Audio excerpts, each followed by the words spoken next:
everyone. Well, here I am on the foreshore. It's a beautiful day and I have some special guests with me and I think you're going to be as thrilled to see them as I am. Yeah, of course. And it is the lovely ladies who lark, Anna and Monika. Yeah.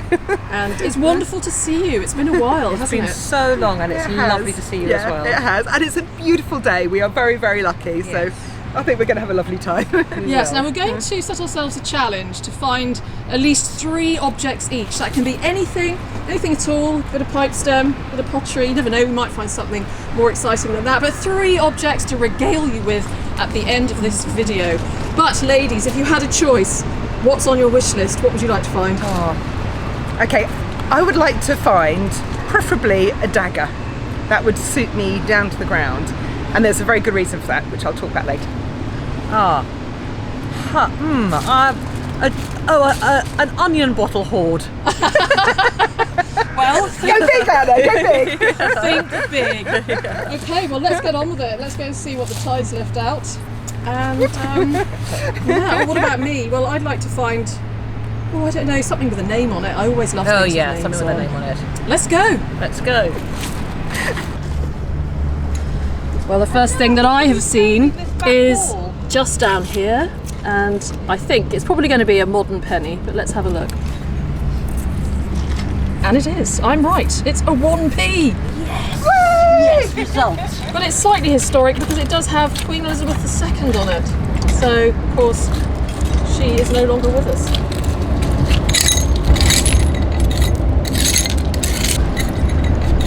Now, just down here, look, is the very top of the neck of an onion bottle.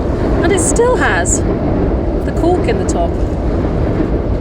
I think that's from an onion bottle, so that probably dates to the 1700s. And I know lots of people who use the corks in the top of these bottlenecks for keeping their pins in. So if I find any pins, I should do the same thing. I found a farthing! Woo! A farthing! A farthing! Yeah, really pretty one, which has a little bird on it. Oh, is that the wren? Yeah, 1954. Oh, lovely. Kind of appropriate to find a bird on a coin today. Yes, it is. There is a bird theme to this video, and if you watch to the end, you're going to have a really nice surprise to do with birds. Or a bird. A bird. Yes, a wren. And I didn't know that the reason there's a wren on the farthing is because it's such a small coin. I think that's right. A small bird for a small coin. Oh, how perfect. 1954. Oh well, my first coin. So I found something. One thing, 2 to go. Well done. Anna, did I hear you say you found a pin? I did. I found my first pin of the day. What a find. 15,001. Look, oh my gosh, how many pins have you got? I think it's 15,000. 15,000. Yeah. Do you want to put it in the in this cork? Oh, of course. There we go. Yeah, Beautiful. look at that. Just what I was saying. Perfect. A very old pin in a very old cork. If only they could talk. Now I've just seen something here. It's just a little bit of broken pipe, but look, there is a little heart on it. Isn't that beautiful? That is, I was told that those were often for Scandinavian export. Oh, and another heart. Scandinavian exports. Yeah, that's what someone told me. Scandis do like their hearts, don't they? They engrave them on all their lovely clothing. How special is that? That is special. I shall put it in my box of broken pipe bits with nice things on. You know what? You can make a nice pair of earrings out of those. Now Creative idea. That is a very good idea. Okay, I'll get my daughter onto it. Now look at this piece of wood down here with the nail poking out of it. Now what does that remind you of? I think that is going to make a perfect bird. What do you reckon? A Thames bird.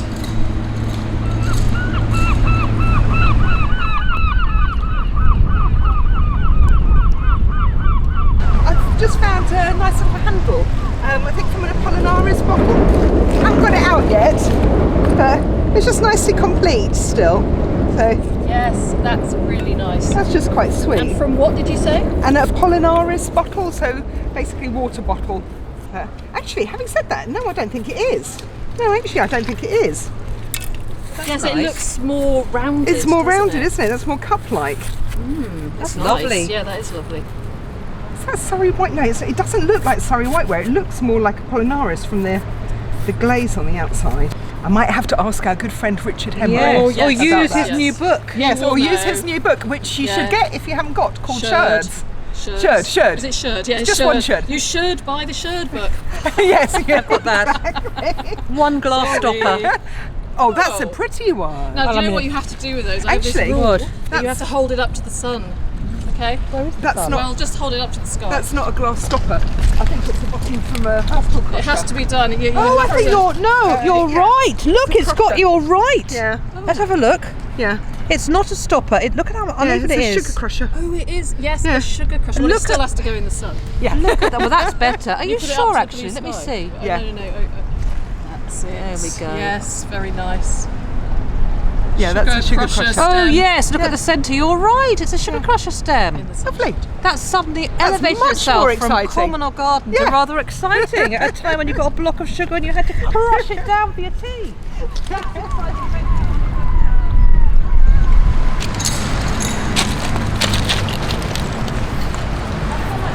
Nice little piece of slipware.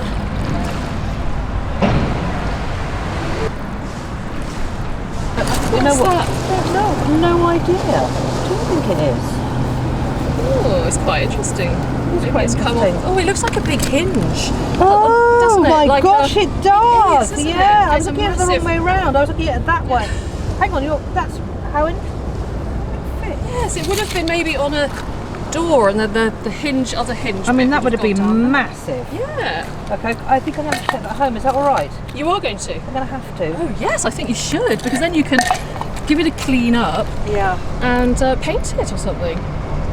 What do you think, everyone? Would you have taken this home? Yes or no? Let us know in the comments below. I think if that was a poll, you'd have a resounding load of no, actually. Also, No, I think think- I know it's wonderful. Yeah, because that looks like a doorknob, doesn't it? But I don't know Very if that's bizarre. a red herring. But that certainly looks as if it would have maybe had the hinge bit that went there. It looks Victorian, doesn't it? Yeah, I think that's nice. I would take that home. Good. I don't know whether you're the best. You know, you and Monika are the best. What do you say? I'm just saying that you're like me. You've got I've been to both your houses. I know that you're like me. You have your secret stashes of objets. Absolutely. Some of them in rather Objet is the right word. Some of them in rather poor condition. Well, that'll join the garden. That could join the horsehair in the garden. I think you're going to have to send us a photo of the horsehair. I'll send you over. I've got a lot I of don't horsehair. have any horsehair, okay? Okay, I've got a lot of horsehair hanging off his swing. Okay, I'm going to have a look. Who knows what else I'm going to find? I'm going to go for it. Okay. That looks interesting. Stick 'em up. I think it's worked. It's wood. I think it might be handled to a Victorian walking stick or possibly an umbrella. What do you reckon? Yeah, it could be. It's definitely been worked, hasn't it? It's an odd one. Yeah. Quite like the working on that bit. Simple, Yes. but It's nice to have a mystery, isn't it? meantime, bang bang.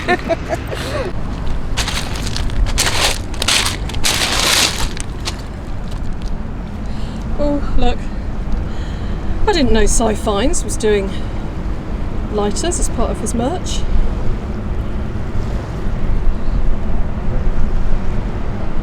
Fancy that.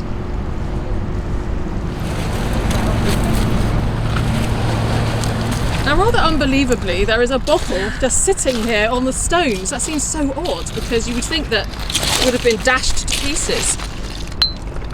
What does it say? Beatty. Yeah, a Beatty bottle, London. Oh, that's fantastic. Isn't that- Nicola. It's like they must have just eroded out though, because it's just sitting here like That that. is nuts. It's a good look as well, isn't it? That is I mean, that feels like the kind of thing that happens to people. Beatty, London. Probably had water in it, I suppose. I think. Oh, very nice. But I know somebody who loves bottles. Anna, do you want it? Do you want it for your bottle collection? You can't give it to me. Don't you want it for you found it, Nicola. It's okay. Well, you can have it as a present. Would you really give it to me as a present? Yes. That is so nice. Are you sure? Yeah, absolutely. I'll give it back to you. You change your mind, okay? Look at that. What's in there? that. Is there a cork in there? There's No, pebbles. no pebbles. Oh, that's beautiful. It's beautiful. Thank you. I think another couple of days it would be smashed to bits, wouldn't it? Yeah, That is totally. so deliciously chunky. Look at it. Yeah, and it's in really good nick. It's in really. I mean, isn't that amazing? Oh, that's so kind of you. Thank you so much. My great pleasure. Now, staying on the pottery theme, this looks like Tudor greenware. Look at that lovely colour, that green glaze.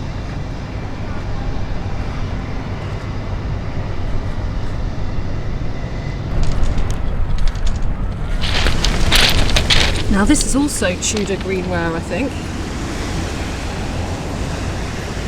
That distinctive green glaze.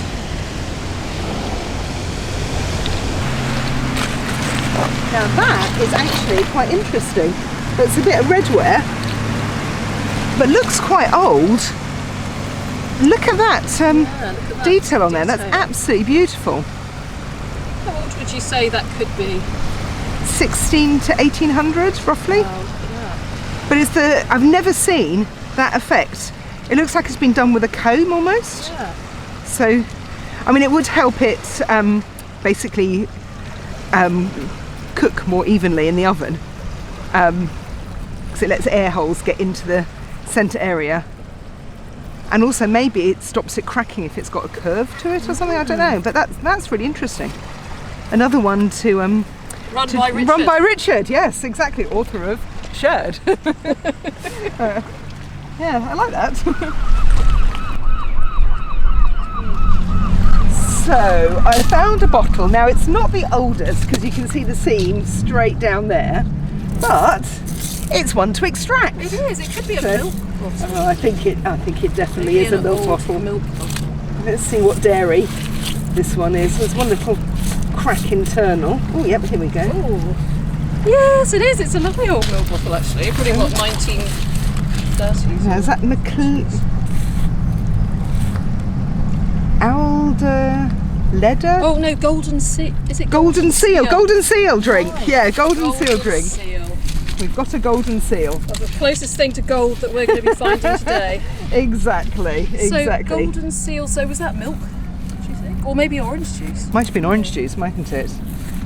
Very nice. I love the hole that leaves behind. Yeah, That's look always at that little hole, bottle-shaped hole. That's just pretty. Let's just fill it up again. We don't want to leave holes on the foreshore. There we go. Nice and tidy. Nice. I'm going to wash that. Yeah, I'm going to wash it and give us something to look at.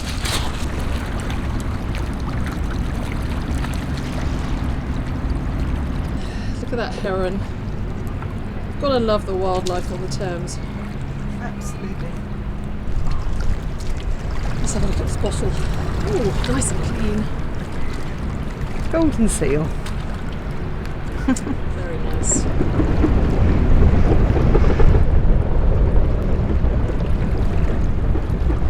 Appropriate plastic find.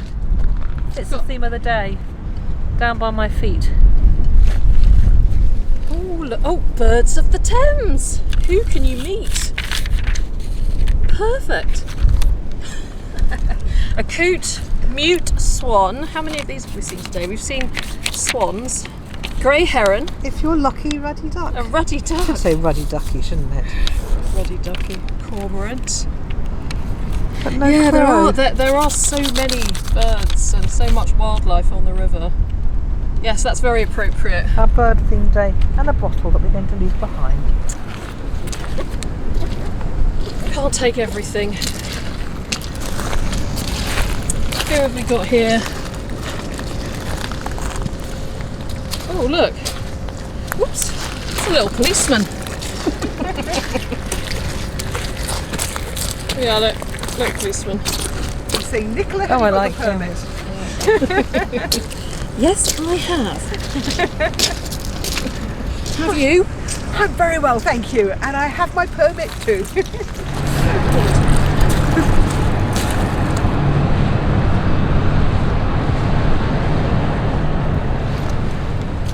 Oh, look. It's a pair of glasses. Can't go mudlarking without a vulcanite stopper. Vulcanite bottle stopper. So let's see what it says. Garvey Milngavie? Garvey Milngavie. Can you see? Yeah, Garvey. Garvey? Milne Gavi. That's really weird, and it's got a funny little pattern in the middle. Big G in the middle. There we go, big G. There we go. I'm not not gonna without a keep that. bullet. Oh, you've got a bullet.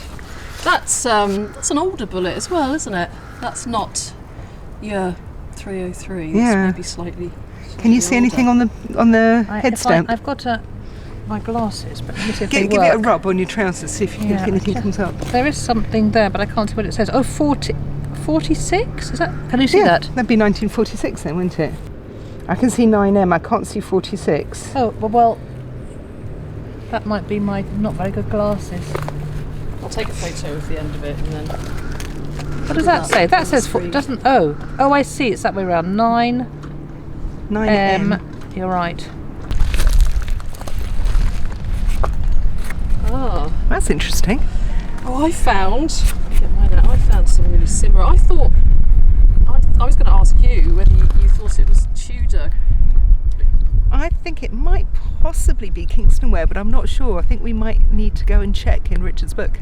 Okay, yeah, because it's different. It looks very similar. These two, I think these two are similar. Look, they've even got the same band. Can you see in the? Okay. Because mine is a wide lip. Maybe it's not Tudor after all, but it's a good opportunity to look at. Yeah. I think it could be a little bit But it's older. pretty old though, isn't it? Oh, yeah. older. Older than Tudor, yeah. Ooh. Yeah. If it is Surrey Kingston ware, then it's older. But we'll have to check. Yeah, it still blows my mind that you can find sort of hundreds and hundreds of year old pottery on the foreshore. Exactly. It's incredible, isn't it? And it's beautiful quality as well. I mean, let's see your piece again. I mean, look at that. That's a beautiful piece. It's nice, It's got the rim on, and that is actually very fine pottery, because pottery was quite fine. Great. I'll look it up when I get home. So what did you say again? It might be Surrey Kingston ware? Surrey Kingston ware. Possibly. Gosh, Possibly. never even heard of it. I just saw something down there. I want to say, everybody, that Nicola doesn't make it up.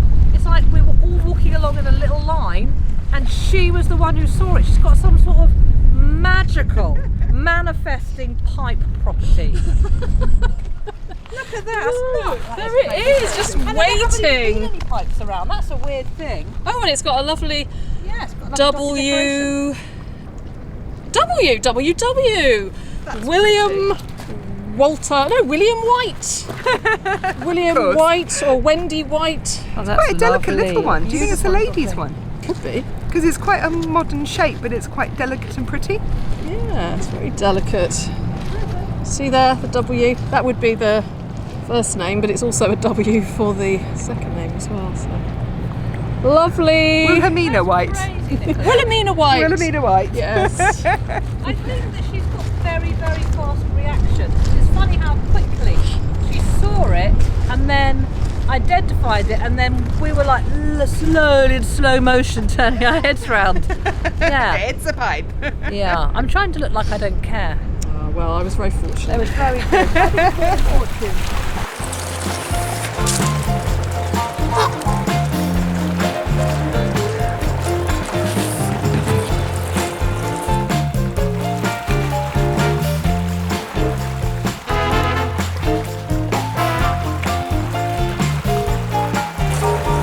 Hello, Mrs. Goose.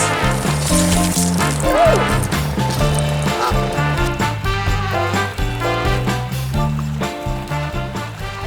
So, ladies, what did you find on the foreshore today? All right, I'm going to show you some of the things I found, and I'm going to be putting some of them back. I shall be putting back what we now think is, in fact, a lovely Victorian, possibly a drain cover. And although I really like it, I just can't be doing with any more metal in my garden. Okay, so that's going back. Yes. Now this I am keeping because sadly I am the kind of woman who has a collection of bricks from the Thames in my garden.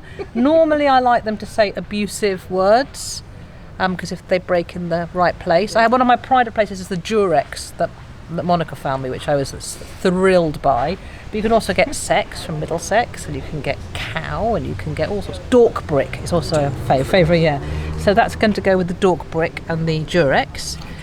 Then this is just junk. I picked this up because we had a little idea that maybe we'd do a collage, which we didn't do. If I'm going to keep anything, it's going to be this, because I collect Staffordshire slipware. And whenever you see that, you know you've got 18th century stuff nearby. So it always cheers me up. And it was like, I love the fact that it was everywhere. That would have been the colour and plate of your life in the 18th century. It'd be inescapably a fabric of everyday life. There it is, that yellow colour, and I like that sort of IKEA of yesteryear. And then this, because it's how to ID your birds on the Thames, which is very handy today. It is. A young man's zip card, which I will put in my young man's zip card collection. Some pins. I was hopeful this was a fossil. There's a little clothes hook in there too. Oh yeah. Look that up. I was hopeful that this was a fossil, but we think it probably isn't. We just think it's a banded stone. So here, a thing that isn't a Chinese coin, going to get thrown away. 2 buttons, little bullet. I thought that was a glass stopper, but as Monika has pointed out, it's probably the top of a sugar crusher. Sugar crusher. That's Yeah, other way exciting. round. Oh yes, that way round. I'm so sorry. Top of a sugar crusher to crush your sugar. Tapering point like that. I've got the broken off ends of these, so that's quite exciting. And then this one. So Nicola wants to know why she didn't film me with this, and it's because I picked it up and I thought, oh, it's like round, it's a bit metal, what could it be? It's not a nail, I'll put it in my bag. And we now realise it's a little tiny pewter plate. It is, and it's got a little, you can see a little design around the edge there. Can you see the little decorative design around the edge? Yeah. What age do we think this is? Oh, I don't know, 1800s? Maybe What do you even think? earlier. Yeah. Yeah, so from a little tea set. 1750 onwards. So if I had to keep one thing from today, it would in fact Be that. be this. And also it's really light, and we've walked a long way, and it's going to be a long trek back to the car, so that is my preference. So thank you very much. And I also have the bottle that you gave me, but I'm going to let you show your own bottle because I'm generous. Okay, super. And, oh, Monika, what have you got there? All sorts of little bits and bobs. Pile of treasures. Kept finding feathers today, which seemed so. Found a load of feathers. Little, was it golden seal? Milk. It was milk. It actually says milk. There we go. It's a milk bottle. Golden seal milk. And a vulcanite bottle stopper with Garvey. God, I still can't read it. Garvey something or other. Milngavie. Garvey Milngavie. This one is weird. Shaped a bit like a walking stick with a few notches on there. I've just noticed something which I didn't notice on the foreshore when I picked it up. I think it's that bamboo ware. You know when they get the cane wood and they mark it to look like bamboo? Okay. So you can see the little lines down there. So maybe it was the part of a little chair or maybe a little bookshelf or something. So with little shelves built in, and that's the outside frame. Okay. But I think it's quite pretty. I like that. I have over here some little odds and sods. Maybe that's for putting flowers in your buttonhole. Oh, could be. It's got a nice little pin to it, and a little button, some corset fasteners. Oh yes, my little, I'm going to wet that, little farthing. Yes, There little we Jenny go. Wren. Jenny Wren farthing. Can you see that? Yes, 1954, which is quite sweet. that's very sweet. Gentleman's Ooh. leather suspender. Lots of Load of pins lots and of pins. a couple of fasteners.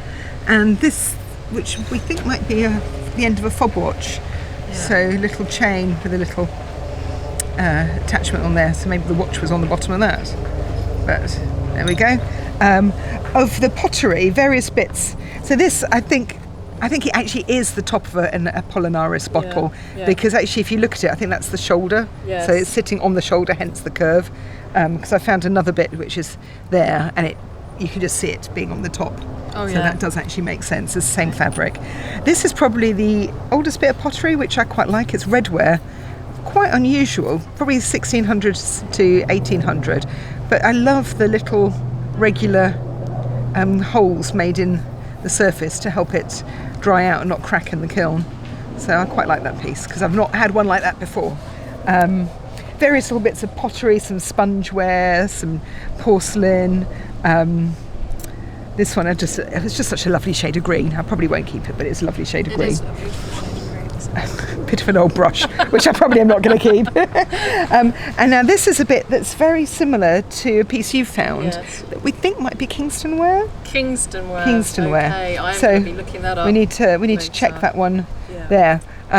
So of that, all of that lot, I think my favourite probably is the Jenny Wren coin. I think that's pretty. Yeah, I think so. Yeah. There we go. Well, both of us have got rubbish. I've got a old. Is that an iPad? Oh type yeah, thing? you've picked You've up got the rubbish, iPad, which is yeah. good to dispose of properly. Oh yeah, and I've got my little pile. I always grab a load when I'm out and about. Super. So what have you got? So I've got a pipe here, of course. A clay pipe. It's really beautiful. It's very dainty. I've got a couple of pieces of wood. Look, I thought these are quite good. These are going to be Thames birds. There's something about them, very simplistic little birds. I'll make something with these. I was trying to film you arting through the hole there, but I'll give up on that. And I've got a little plastic Lego policeman. We've got this lovely bottle here, Beatty bottle. Crazy. In fact, both the bottle and the pipe were amazing because they were just presented lying on the surface in the middle of an area where there was nothing much else. That's right, yeah. I've got some modern coinage, a couple of pennies and a 5p. And this, which you said is, I keep forgetting. I don't know, Well, definitely you might Kingston ware. be It might Kingston be. ware. I thought that it was green Tudor ware, but it could be Kingston ware. And I've picked up a little bit of pottery as well. I also have some Staffordshire slipware here. Got my onion bottle neck with a cork in it and a few pins. And I've got Sci-Fine's lighter. What are you zooming into there? So that, and a pair of glasses as well, look.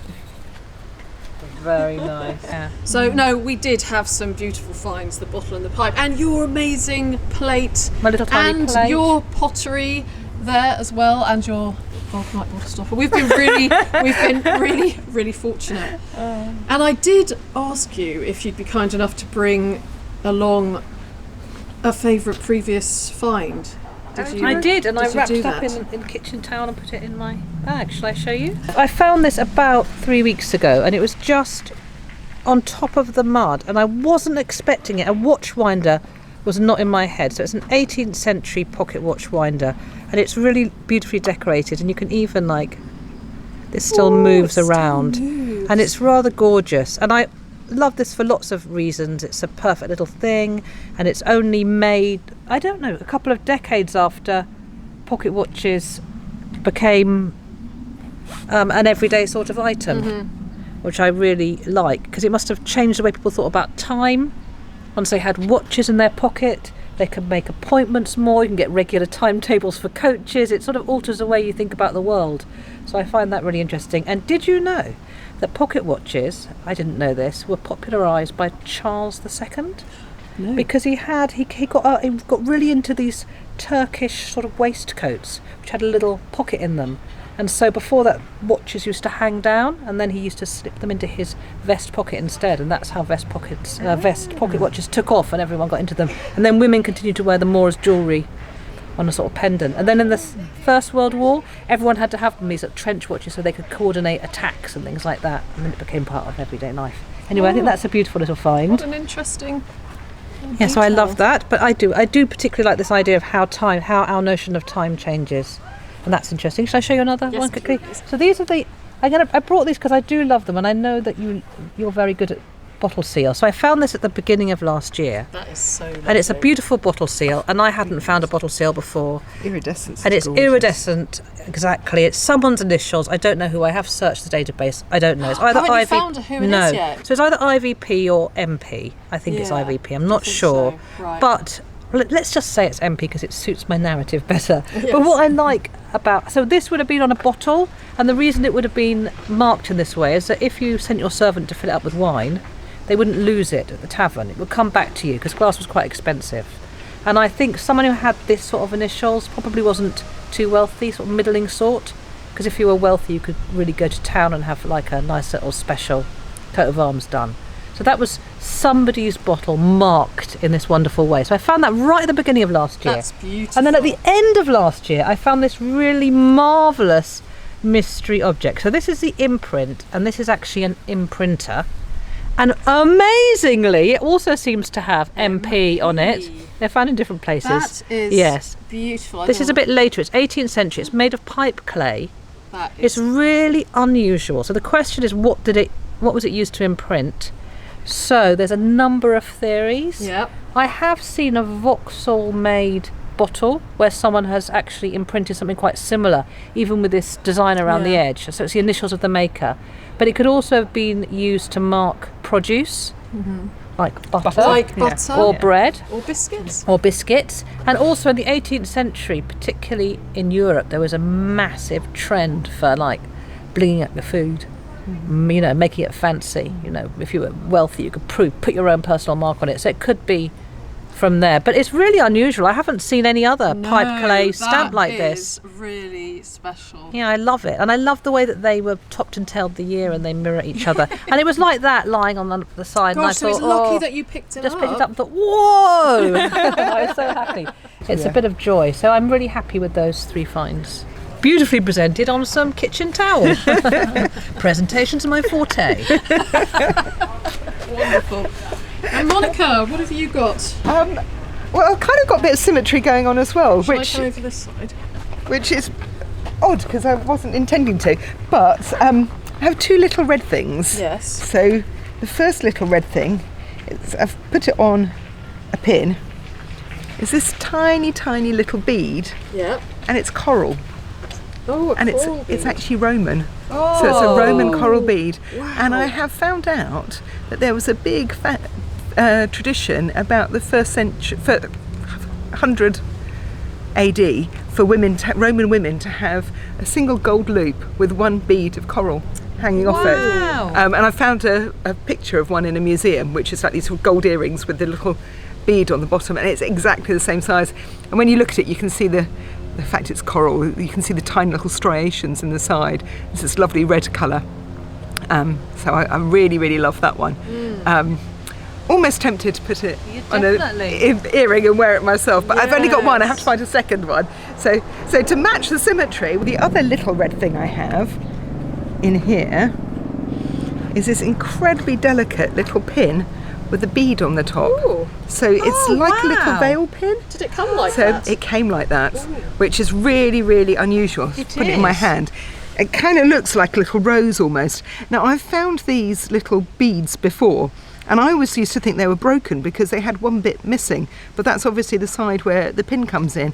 So there must have been a spate of these being made. I think probably 1750-ish, roughly. Have you found them of a different colour? Because I think Yes. I've got one that's a different colour. What colour is yours? My memory's not good. It must be bluish or greenish. Okay, I'm not sure. I know they've come in yellow and they've come in blue as well. So they do. And if you look on the back, you can see that it's pressed glass. So it's been made. I think it's been made in a mould. It's really delicate. And now I've spoken to various other people who collect beads. So Florrie, Sean, and various other people. They've all found these beads before, never with a. So that everyone's quite happy to have proof of what they were originally. So what do you think they were pinning? I wonder if it's a veil pin, because it's quite a delicate little pin, something to decorative, possibly clothing, but I think it's too pretty and too decorative to be used for just pinning clothing. Let's just have a look. It's quite irregular, isn't it? Oh no, it's not. No, I can see it with the angle I was at. It's the sun. Yeah, sorry. It's like a little beetle. Yeah. Or I think it looks like a rose almost, because you've kind of got like the petals. And so that's my 2 bits of symmetry, which hadn't intentionally been, but you see, it's kind of symmetrical. Oh, yes. So that's maybe it goes like that. Oh, very orange in the light. Do they look orange? Oh yeah, it does, doesn't it? Yeah. Little sweetie. And quite luscious. So that's my 2 little bits, and then my big bit, which I found about a month ago, is my little mermaid. And she's splendid. She's splendid. She's made of bronze. She's absolutely beautiful. I haven't done anything other than just washed her in soap and water, and she's as I found her, basically, on the river. I think she's absolutely gorgeous. She's obviously based on the Copenhagen Little Mermaid, very, very similar. It's quite funny because you can see the two legs turning into fishtails separately, so it's not like one tail, it's kind of like the halfway stage where she's just in the process of changing over, which is like the original one. But apparently they were very, very strict about making replicas of the Little Mermaid statue, and they basically weren't allowed to. So either she's very, very early when people were first making them before they banned them, or she's later, but I think she might be quite early because lovely, the age of her. Little Mermaid by Hans Christian Andersen. Yeah, exactly. She's so beautiful.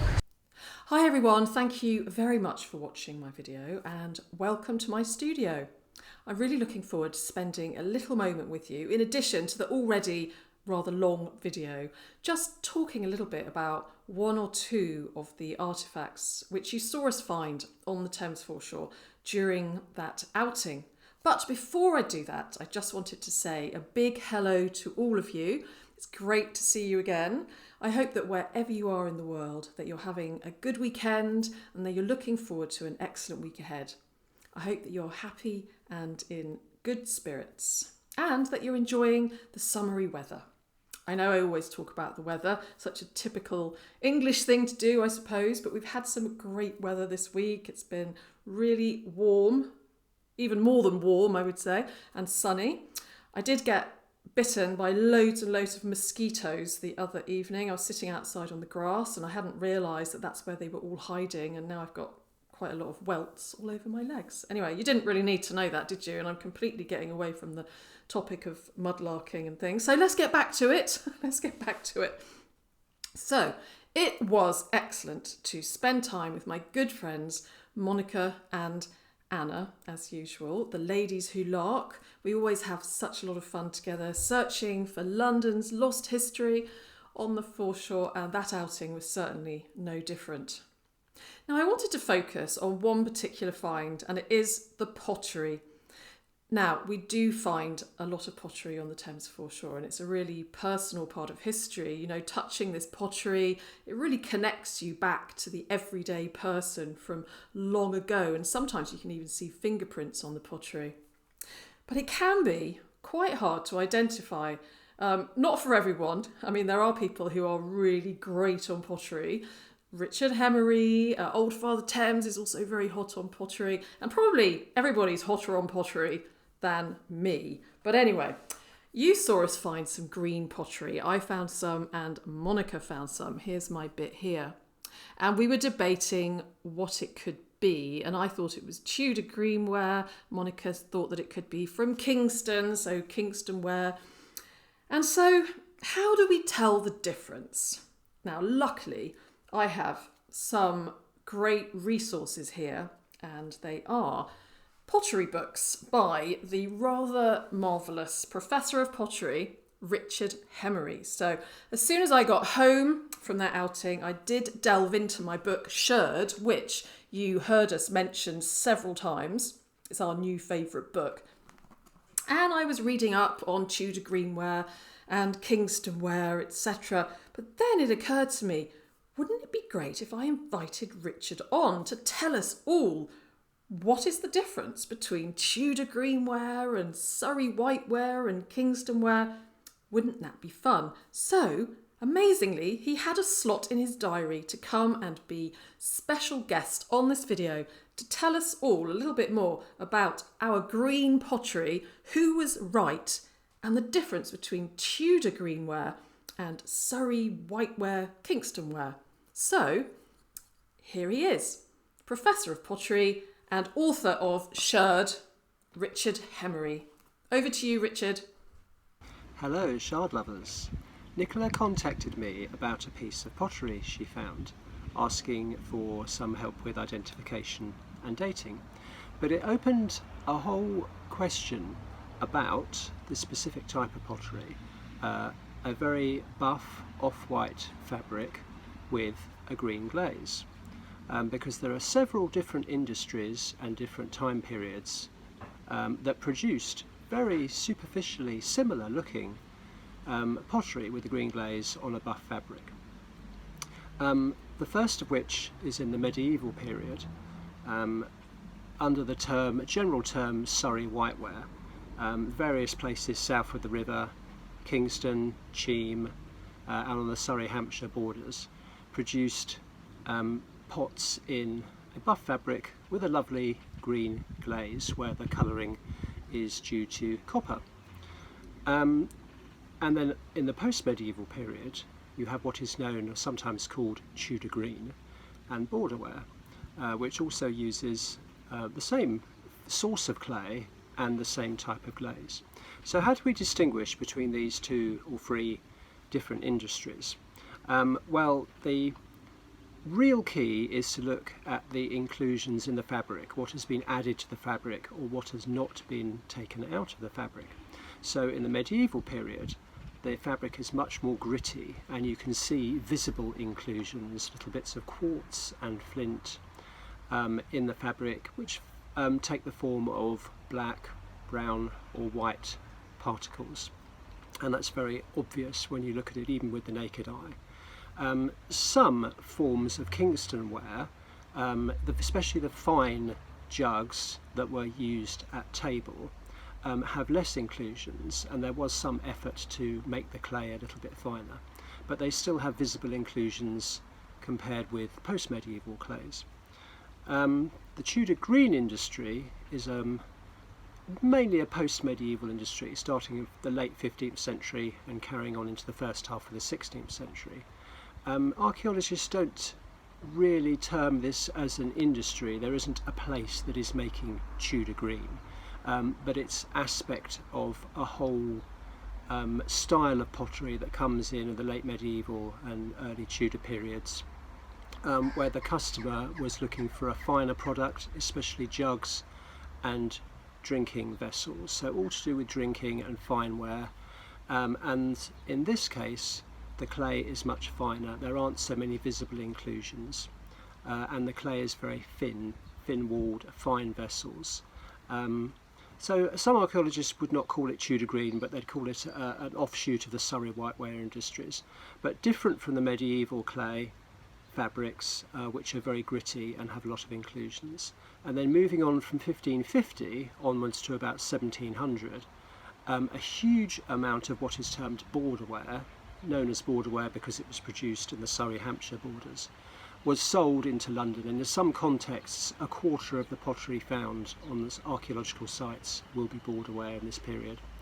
And from borderware, same clay used, a buff clay, same glaze used with copper green coloured, but a conscious effort has been made to remove the inclusions, so you have a much more purer off-white body than you do in the medieval period, which is very gritty. So looking at Nicola's piece, I would say that is borderware because it's a fine clay, but also another clue to identification is the form. Looks like she's got part of a dish or a bowl there, which is not a common medieval form where they're normally cooking pots or jugs. So I would think her lovely piece is about 1550 to 1700 in date.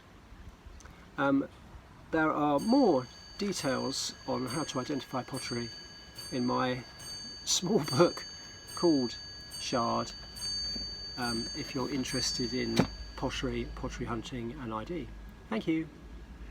Thank you so much, Richard, for coming on my YouTube video today to give us such an in-depth explanation about green pottery, namely my pottery shard here, which has been identified as borderware coming from the 16th century. Isn't that incredible? I always find that just totally amazing, really, that we can walk along a stretch of foreshore and pick up something that was made all those centuries ago, and it always makes me wonder who made it. And it's really a testament to just how well it was made that we can still find pieces like this, complete with the glaze and everything. So thank you so much, Richard, again. And obviously I can totally recommend Richard's book. So do get in touch with Richard if you want to purchase a copy. You can find him on Instagram at Thames Pottery. And you can also have a look in the details of this video, and I'll make sure I put all the links there. So now, moving on from pottery, you will have heard earlier on in the video, right at the beginning actually, Monika mentioned that she wanted to find a dagger. Well, there was a reason for this, and it is because there is a series of events coming up in the beginning of July to do with Thames finds, and it includes a really interesting talk all about daggers and knives found on the Thames foreshore. But I won't go on about it because actually Monika is now going to tell you all about these events, the talks that are on, and also some of the events that are going to be going on in the Totally Thames Festival in September. So now, over to Monika. I know, it's really exciting, we can't wait. The very first one is happening at the Worshipful Company of Cutlers, which is just around the corner from St Paul's on the 1st and 2nd of July. And we've got a theme for this, so it's knives, war and weaponry. So basically we're looking at all sorts of things that have been used to protect London and Londoners over centuries. So everything, we've got all sorts of things, Roman tools and weapons, we've got Tudor, I've got my Norman arrowhead, which I'm very pleased to bring along.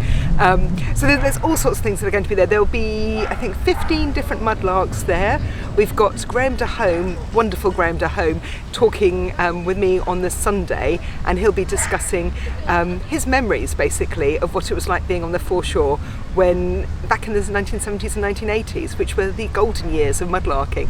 So there's quite a few pictures that he's taken, and we're basically going to look through some of his photographs and reminisce on some of his memories of what it was like to mudlark back then, and some of the amazing things that he has found, and also some of his friends, because he knew all the big names back in the day. And we've also got Simon Moore coming along. Simon Moore is the absolute king of knives. He knows everything there is to know about knives, and he'll be doing a talk on Saturday, so you'll be able to get tickets through Eventbrite for that.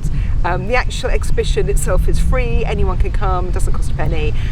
Turn up 10 till 4, so that's Saturday the 1st and Sunday the 2nd of July.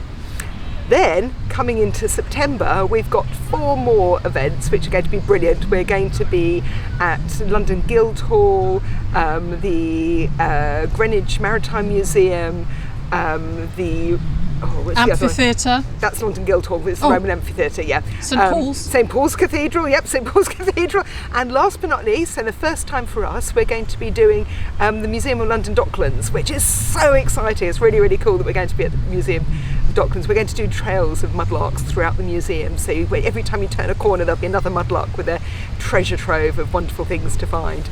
So hopefully you come along. All the exhibitions are free. There'll be a load of walks and talks and lectures accompanying each weekend, which are charged at really minimal rates. But we would absolutely love to see you there, and it should be great. It should be great, shouldn't it?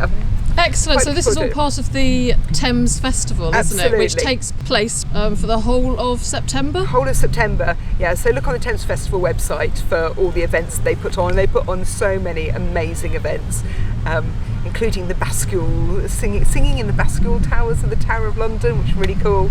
Excellent. All different river walks and river talks. So there'll be lots of mudlarks showing their amazing finds every weekend during September. Yep. And it should be absolutely spiffing, fabulous and wonderful. And Anna, you're going to be there for some of them with your history. Magical mudlarking machine. History in your hand. Absolutely, you can put your hand into my machine. Who knows what you'll find. Won't get dirty, but you'll find a bit of history. Fantastic. And it's a perfect opportunity to meet the ladies who lark and many other larkers in person. Thank you very much, Monika, for telling us about these upcoming events. And to any of you out there who finds themselves in London in the beginning of July and during September, I do hope that you get the opportunity to visit some of these historic venues, meet some amazing mudlarks and see their incredible finds from the Thames foreshore. And also to listen to some really informative and vibrant talks. So, I expect you now think that this is going to be the end of this video, but there is something more to come. So for those of you who have stuck with me this long, well done. We're now going to have a little bonus visit to Monika's abode, where she's going to introduce us to a very special feathered guest that she has staying with her.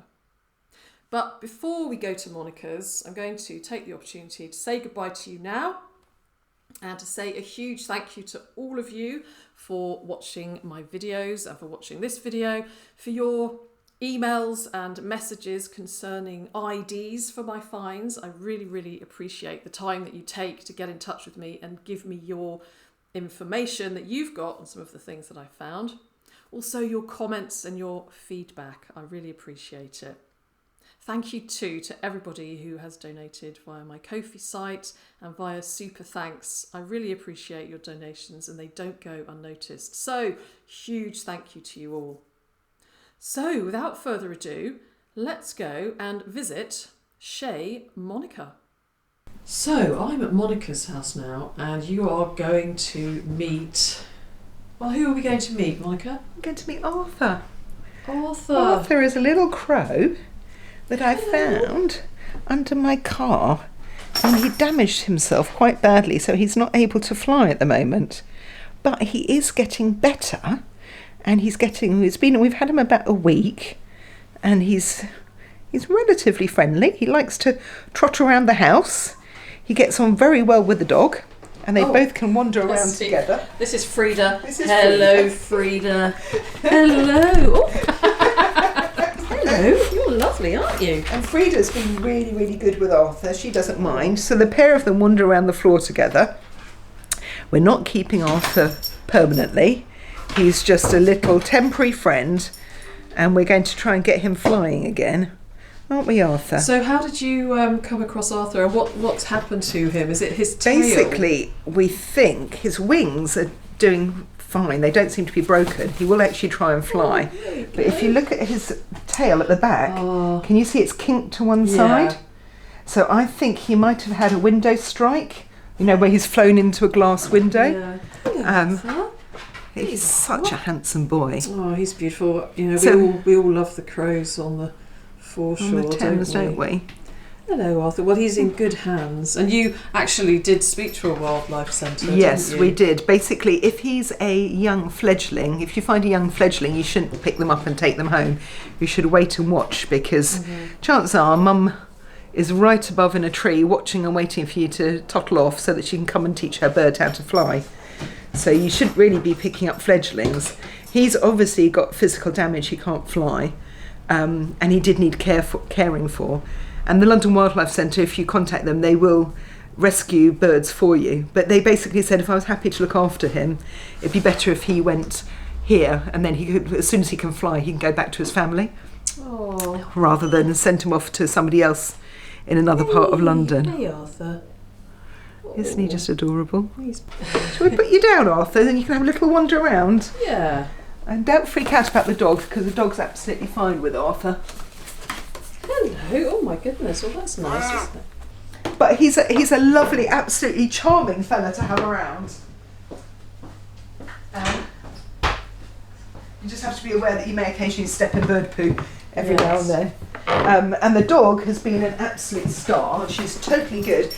I wouldn't trust other dogs to do it, but she's been trained to ignore crows. So she's a very good girl, I think, Frida.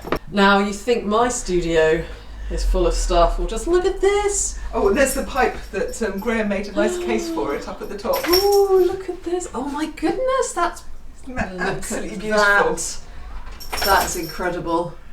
I need to find a good spot to put that, but yes, at the moment it's where it won't get knocked over. Bottles. Look at that pottery. What a great way to display it. And oh gosh, I love that. That's Christine that made that, isn't it? That's beautiful. Christine Fernbeck's beautiful glass panels. And we've got onion bottle necks. Oh, this is a treat, isn't it? Look at that. Slipware, pipes, pottery, bottles, skulls. Oh, there's a lot of stuff. What a dream. Wow, stunning. It's so good to see the different ways that people display their finds, and that actually is really spectacular. Really lovely. Bye, Arthur. Oh, I'm getting I'm getting licked by a very friendly dog.